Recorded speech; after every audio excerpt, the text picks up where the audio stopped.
Hi friends, आप लोगों का बहुत बहुत स्वागत करता हूं मैं रितेश झारखंड एजुकेशन हब के इस यूट्यूब चैनल पे। आज है 14 जनवरी और 14 जनवरी से झारखंड के जितने भी इंपॉर्टेंट करेंट अफेयर्स बनेंगे आज हम लोग देखने वाले हैं। इस क्लास की बात करेंगे तो ये जो क्लास अभी आप देख रहे हैं ये क्लास डेली सुबह 5 बजे होती है और डेली सुबह 5 बजे हम लोग झारखंड के करेंट अफेयर्स को बहुत ही डिटेल में देखते हैं। इस क्लास को अभी आप लोग लास्ट तक देखें। इस क्लास के लास्ट में हम लोग झारखंड के प्रीवियस डेज के करंट अफेयर्स का रिवीजन करते हैं, यानी हम जो करंट अफेयर्स पहले देख चुके हैं उन्हें याद रखने के लिए इस क्लास के लास्ट में उनका रिवीजन करते हैं। साथ ही साथ इस क्लास के लास्ट में आपसे एक क्वेश्चन भी पूछा जाता है, तो उसका भी आप लोग कमेंट करके आंसर जरूर दें। इस क्लास के पीडीएफ की बात करेंगे तो पीडीएफ आपको कहां पे मिलेगा? इस क्लास का जो पीडीएफ है वो आपको हमारे टेलीग्राम चैनल पे देखने को मिल जाएगा।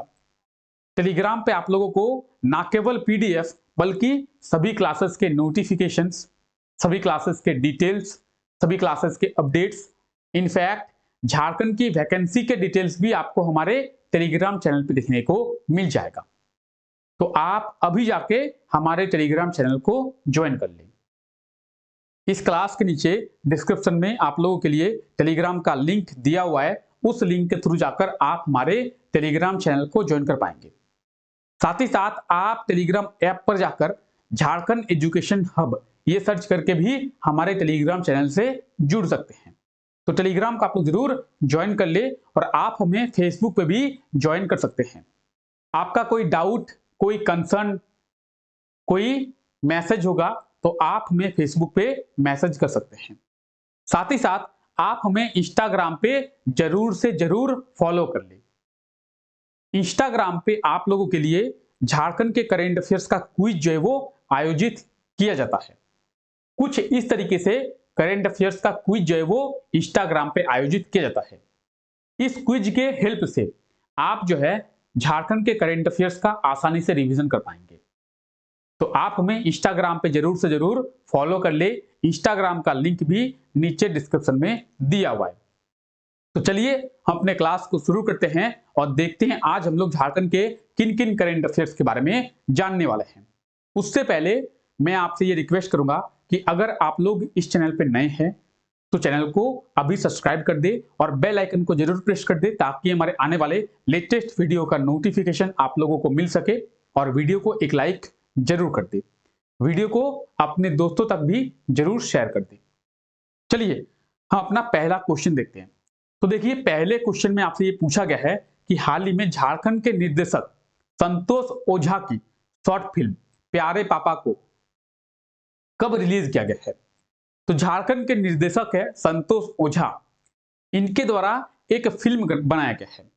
इनके द्वारा एक शॉर्ट फिल्म बनाया गया है जिसका नाम है प्यारे पापा, और इसे अभी हाल ही में 13 जनवरी को, कब? 13 जनवरी को कहां पे? तो डिज्नी प्लस हॉटस्टार में रिलीज किया गया है। ऑप्शन डी जो है इसका बिल्कुल सही आंसर हो जाएगा, 13 जनवरी। तो झारखंड के निर्देशक संतोष ओझा के द्वारा एक शॉर्ट फिल्म का निर्माण किया गया है जिसका नाम है प्यारे पापा, और इसे डिज्नी प्लस हॉटस्टार में रिलीज जो है वो किया गया है। कब रिलीज किया गया है? तो 13 जनवरी को इसे रिलीज किया गया है। इसमें देश के छोटे बड़े शहरों में जो परिवार रहते हैं, छोटे बड़े परिवार के जो बच्चे हैं वो अच्छे परिवार में रहने के बावजूद भी कैसे बिगड़ जाते हैं, गलत आदतों का शिकार हो जाते हैं, गलत आदतें उनको लग जाती है, तो इसके बारे में बताया गया है। तो इस फिल्म के निर्देशक कौन है? इस फिल्म के निर्देशक है संतोष ओझा, और संतोष ओझा जो है झारखंड के रांची के रहने वाले हैं। ये आप फिल्म को देख सकते हैं, प्यारे पापा। ये एक शॉर्ट फिल्म है और इसे अभी डिज्नी प्लस हॉटस्टार में लॉन्च जो है वो किया गया है। ये कौन है? तो ये आप देख सकते हैं, ये है संतोष ओझा, और डिज्नी प्लस हॉटस्टार में इसे रिलीज किया गया है 13 जनवरी को। तो इसे आप लोग जरूर याद रखें, झारखंड के निर्देशक संतोष ओझा की फिल्म प्यारे पापा को 13 जनवरी को डिज्नी प्लस हॉटस्टार में रिलीज जो है वो किया गया है। तो इसे आप लोग जरूर याद रखिए। अब देखिए अगला क्वेश्चन है, हाल ही में किस शिक्षण संस्थान में e governance and citizen engagement पुस्तक का लोकार्पण किया गया है? तो बात करेंगे ई गवर्नेंस और सिटीजन इंगेजमेंट पुस्तक का लोकार्पण जो है झारखंड के सेंट्रल यूनिवर्सिटी ऑफ झारखंड, कहां पे? सेंट्रल यूनिवर्सिटी ऑफ झारखंड यानी सीयूजे में किया गया है। ऑप्शन डी जो है इसका भी बिल्कुल सही आंसर हो जाएगा, CUJ. Central university of Jharkhand में e governance and citizen engagement पुस्तक का लोकार्पण किया गया है। इसका लोकार्पण कब किया गया है? तो 11 जनवरी को। कब? 11 जनवरी को इसका लोकार्पण किया गया है।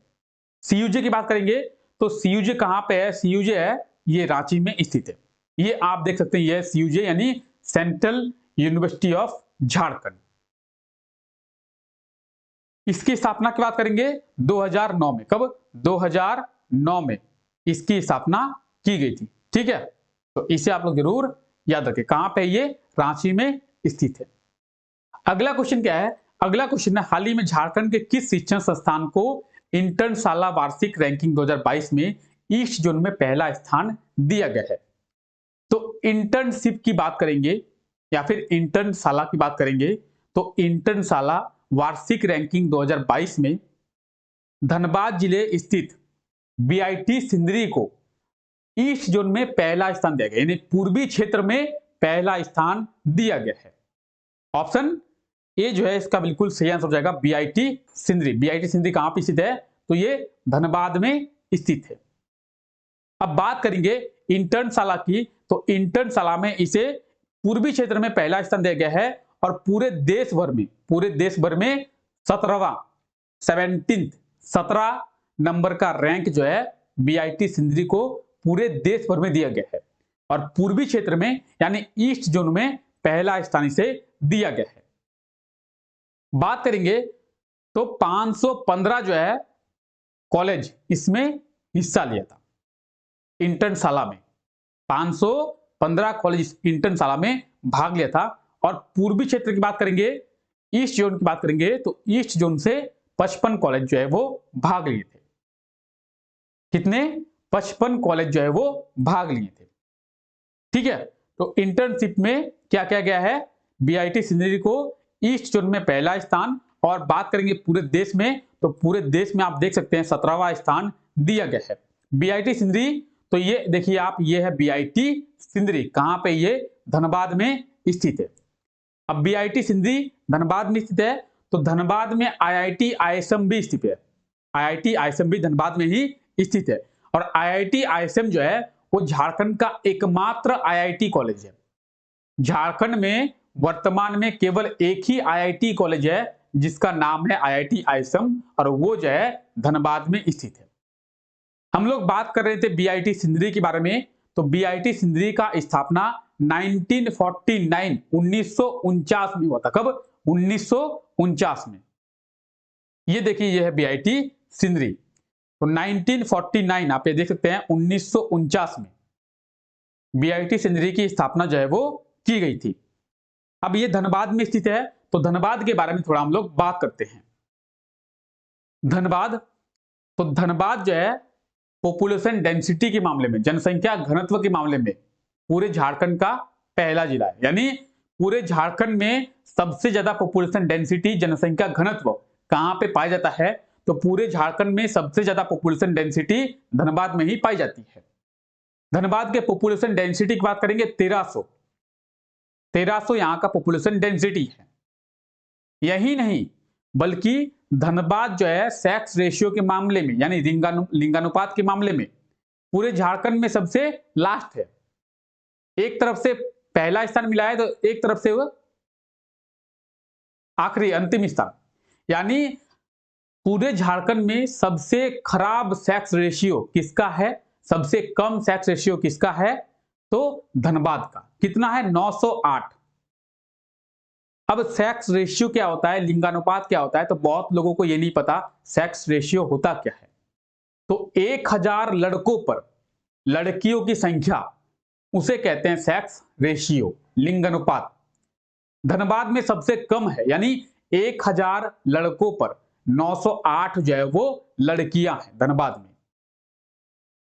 अब धनबाद के जो रहने वाले हैं वो तो समझ ही सकते हैं कि हालत क्या है। आई होप कि यहां पे बहुत से ऐसे स्टूडेंट हैं जो धनबाद के रहने वाले होंगे।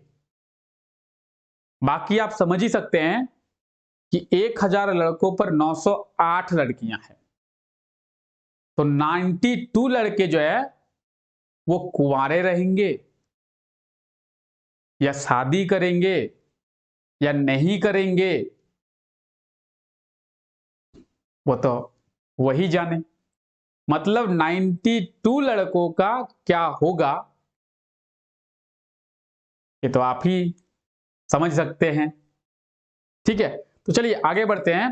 धनबाद वालों उठो और दूसरे जिले से लड़की लेके आओ। धनबाद में नहीं है तो क्या हो गया, दूसरा जिला से लड़की लेके आओ, रांची से लेके आओ, बोकारो से लेके आओ, गिरिडीह से लेके आओ, हजारीबाग से लेके आओ। धनबाद में नहीं है तो कोई दिक्कत नहीं है, हम लोग लेके आएंगे। ठीक है, चलिए अगला क्वेश्चन क्या है। अगला क्वेश्चन है, हाल ही में किनके द्वारा क्रूज एमवी गंगा विलास का उद्घाटन किया गया है। तो एमवी गंगा विलास ये एक क्रूज है और इसका उद्घाटन जो है पीएम नरेंद्र मोदी के द्वारा किया गया है। ऑप्शन सी जो है इसका बिल्कुल सही आंसर हो जाएगा, नरेंद्र मोदी। पीएम नरेंद्र मोदी के द्वारा एमवी गंगा विलास का उद्घाटन किया गया है। ये क्या है, ये क्रूज है। क्रूज का मतलब पानी पे चलने वाली एक जहाज है। ये कहां से कहां तक जाएगी, तो ये 3200 किलोमीटर की दूरी तय करेगी। कितनी, 3200, 3200 किलोमीटर की दूरी ये तय करेगी। लगभग 51 दिन में 3200 किलोमीटर की दूरी ये तय करेगी और वाराणसी से शुरू होकर ये डिब्रूगढ़ तक जाएगी। वाराणसी से शुरू होकर ये डिब्रूगढ़ जाएगी। आइए समझते हैं। तो पीएम नरेंद्र मोदी के द्वारा सबसे लंबी रिवर क्रूज एमवी गंगा विलास का उद्घाटन किया गया है। 3200 किलोमीटर की दूरी ये तय करेगी और 27 नदियों को पार करेगी। 27 नदियों को पार करके ये 3200 किलोमीटर की दूरी तय करेगी। इस दूरी को तय करने में 51 दिन का समय जो है वो लगेगा। ये 5 राज्यों और 2 देश कौन कौन से हैं, तो भारत और बांग्लादेश दोनों को पार करेगी। और 50 जो है टूरिज्म प्लेसेस भी ये क्या करेगी, शेयर करेगी, यानी 50 पर्यटन स्थल ये जाएगी। अब ये जो है वाराणसी से डिब्रूगढ़ तक जाएगी। ये आप सबसे पहले ये देखिए, इसके बाद हम लोग समझते हैं ये क्या है। तो यही वो क्रूज है, रिवर क्रूज। क्या नाम है, एमवी गंगा विलास। ये वाराणसी से शुरू होगी और डिब्रूगढ़ तक जाएगी। बांग्लादेश के ढाका से होते हुए ये डिब्रूगढ़ तक जाएगी। इंपॉर्टेंट क्यों है, तो ये पहला झारखंड का है, सॉरी भारत का पहला क्रूज रिवर क्रूज है इसलिए। और ये जो है हमारे झारखंड से होते हुए जाएगी, हमारे झारखंड से होते हुए जाएगी। तो आप इसमें चढ़ सकते हैं, लेकिन ज्यादा खुश ना हो जाए आप लोग। खुश क्यों नहीं होंगे, अब बोलेंगे सर हम लोग खुश क्यों नहीं होंगे, हमारे झारखंड से पार होगी। तो झारखंड के ये साहेबगंज जिले से पार होगी। आप लोगों को पता होगा अगर कि झारखंड में केवल एक जिले से होकर गंगा नदी बहती है। झारखंड के केवल एक जिले से गंगा नदी बहती है। कौन सा जिला, साहेबगंज जिला। वहीं से होकर ये पार होगी। अब मैंने आपको कहा कि खुश मत होइए, तो सर खुश क्यों ना हो, क्योंकि हम लोगों को अब चढ़ने मिलेगा, चढ़ने मिलेगा, इसीलिए आप लोगों को बोल रहे हैं कि खुश मत हो जाइए। पहली चीज तो ये कि इसके 2 साल का टिकट जो है वो ऑलरेडी बुक हो गया है।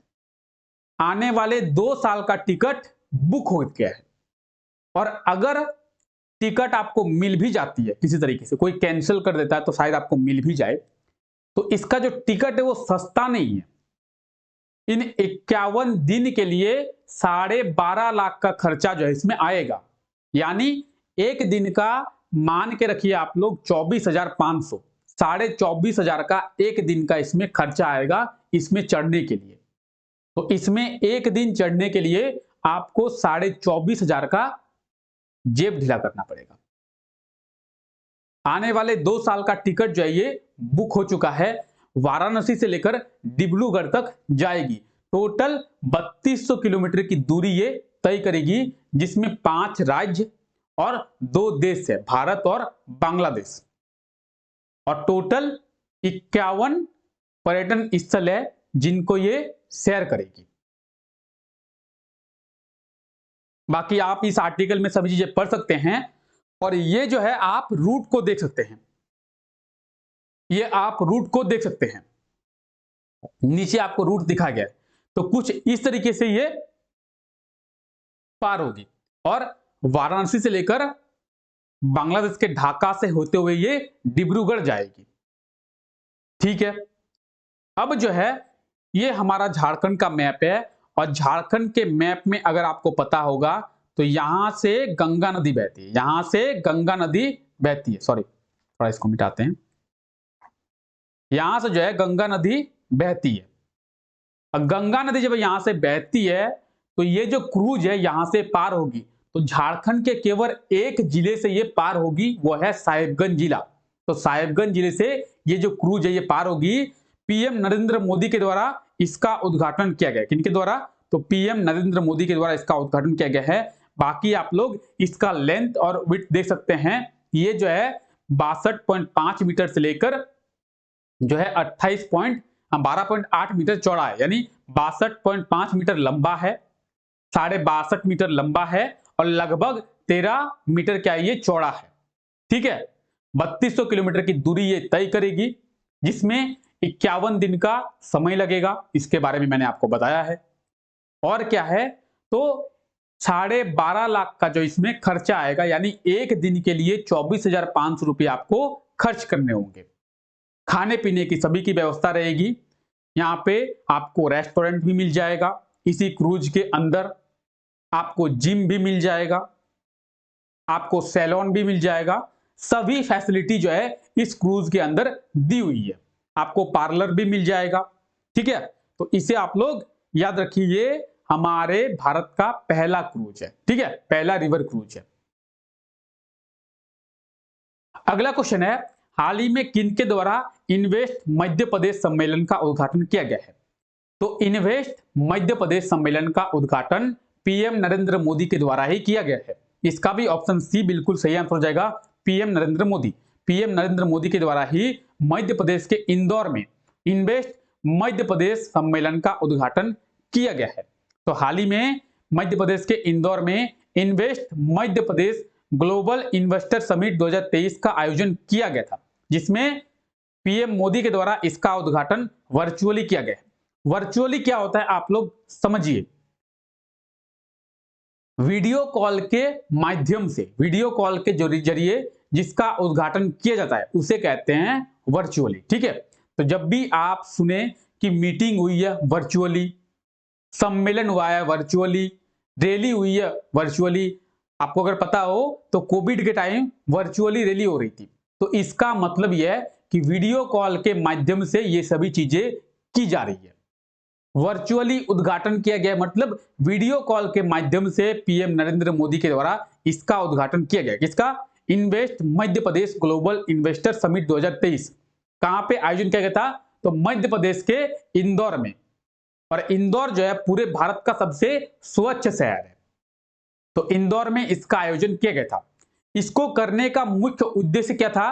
तो मध्य प्रदेश में व्यापार को बढ़ावा देना और विदेशी जो इन्वेस्टर है आके मध्य प्रदेश में इन्वेस्ट कर ले, ये इसका मुख्य उद्देश्य है। यानी जो भी इन्वेस्टर है वो आके मध्य प्रदेश में इन्वेस्ट करे। मध्य प्रदेश सरकार के द्वारा इसका मुख्य उद्देश्य यही रखा गया है, इसीलिए इस समिट का आयोजन इंदौर में किया गया था। इस समिट में सूरीनाम के राष्ट्रपति कौन है?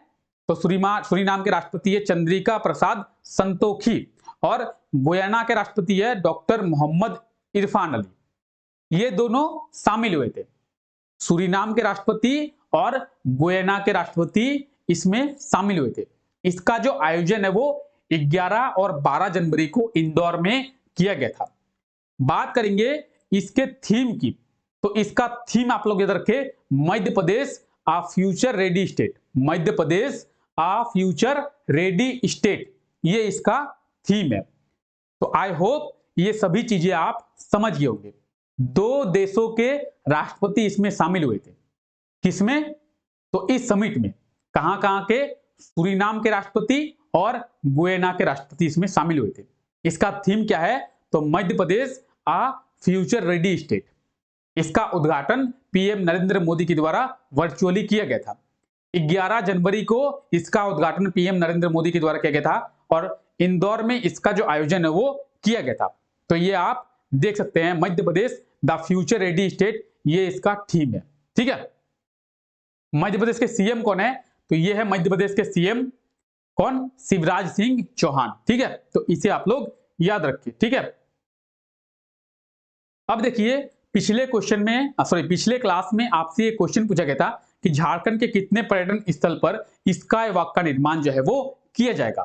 तो झारखंड के 5 पर्यटन स्थल पर स्काई वॉक का निर्माण किया जाएगा। मैंने आपको बताया था, हुंड्रू फॉल, जोन्हा फॉल, दसम फॉल, नेतरहाट और पतरातू वैली।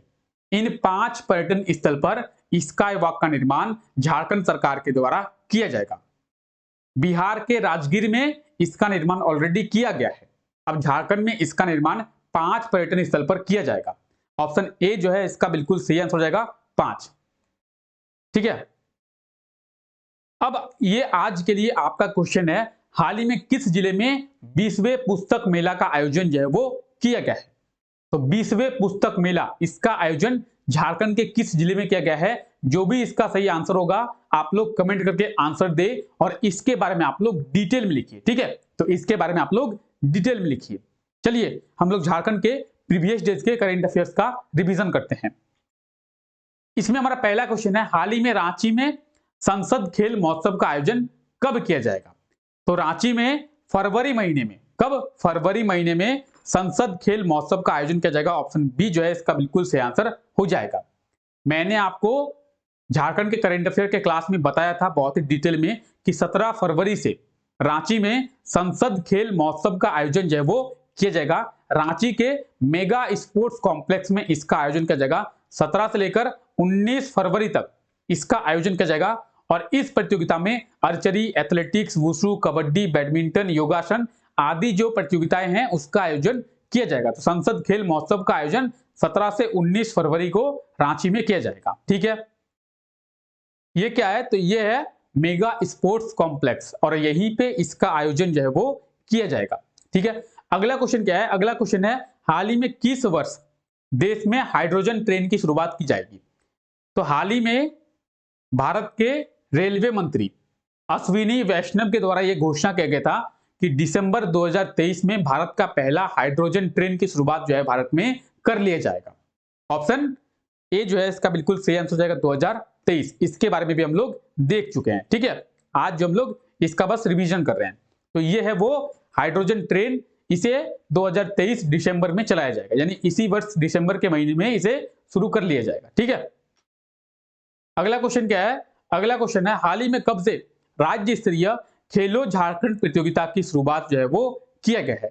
तो झारखंड में राज्य स्तरीय खेलो झारखंड प्रतियोगिता की शुरुआत दिसंबर के महीने में 15 दिसंबर से किया गया था। ऑप्शन ए जो है इसका बिल्कुल सही आंसर हो जाएगा। 15 से 27 दिसंबर तक इसका आयोजन किया गया था। हाल ही में झारखंड के किस जिले के अनिल केजरीवाल ने यूएई के 51वें राष्ट्रीय दिवस पर Guinness book of world record में अपने नाम को दर्ज किया है। तो ये जो है झारखंड के रांची के रहने वाले अनिल केजरीवाल। ठीक है, ये आप देख सकते हैं, ये है अनिल केजरीवाल। ठीक है, तो ये उन्होंने Guinness book of world record में अपने नाम को दर्ज किया है।